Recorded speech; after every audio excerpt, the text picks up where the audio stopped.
Si Elena Pearson at Ace Atkins ay dating magkasintahan na halos ikasal na, ngunit nasira ang kanilang relasyon nang bumalik si Ace mula sa digmaan na may kapansanan. Sa halip na harapin ang kanyang bagong kalagayan, pinili ni Ace na magpanggap na may relasyon sa kanyang physiotherapist na si Sally. Ginawa niya ito upang hindi pabigatin ang buhay ni Elena, na mahal niya, ngunit hindi niya alam na ang sakit na dinulot nito ay magmamarka sa puso ng dalaga habang buhay. Lumipas ang 3 taon. Binaril ang ama ni Elena, si Carter Pearson, at namatay. Dahil dito, si Elena na ang humalili bilang CEO ng Pearson Health Group. Sa kanyang unang hakbang bilang pinuno, agad siyang hinarang ng kanyang tiyuhin na si Houston, na may intensyon kontrolin ang kumpanya at sirain ang pamumuno ni Elena.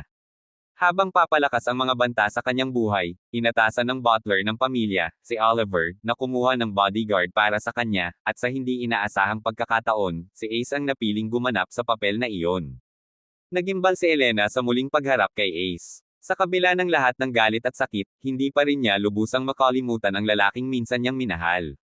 Ayaw niya sa ideya na siya ang babante sa kanya, hindi lamang dahil sa nakaraan nila, kundi dahil natatakot siyang muling mahulog.